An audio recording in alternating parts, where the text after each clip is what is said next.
새해 각 부처 업무 보고가 시작된 첫날. 첫 보고는 산업통상자원부와 중소벤처기업부, 공정거래위원회, 금융위원회 등 4개 부처에서 이뤄졌습니다. 산업부가 신년 첫 업무 보고를 시작한 건 9년 만으로 이례적이라는 평가입니다. 업무 보고 주제는 경제 리스크 관리. 보호무역의 벽을 높이겠다고 예고한 미국 트럼프 2기 정부에 대한 대응책 마련, 전국 불안으로 인한 대외 신인도 관리에 총력을 기울이겠다는 의지로 해석됩니다.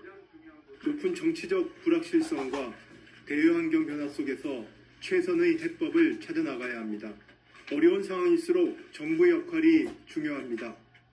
산업부는 우선 트럼프 당선인이 모든 나라에 매기겠다고 한 10에서 20%의 보편 관세에서 예외를 받는 걸 목표로 하겠다고 밝혔습니다. 무역위원회를 확대하고 다음 달엔 범부처 차원의 비상수출 대책도 마련할 방침입니다. 트럼프 당선인이 한국과의 협력을 원하는 조선 분야는 한미 조선협력 패키지를 준비하며 대응합니다.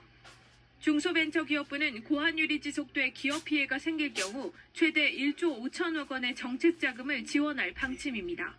기업이 이제 환율 변동으로 인해서 이제 자금의 부족 현상이나 어려움이 생겼을 때 저희가 긴급하게 도와드리는 그런 분야라고 생각하시면 되고, 정부는 올해 수출 악재가 특히 상반기에 집중될 거라며 정책 자원을 상반기에 집중하겠다고도 밝혔습니다. 한국 대통령 권한대행 체제에서 열린 첫 고위 당정 협의회.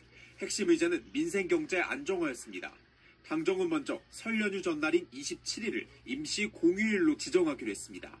최대 엿새간의 휴일로 관광을 활성화시키고 내수 경기도 진작시키겠다는 겁니다.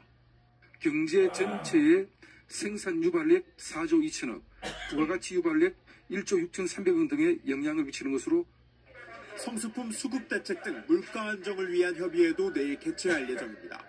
트럼프 2기 행정부 출범 등 해외발 충격에 대비하기 위한 방안도 논의됐습니다.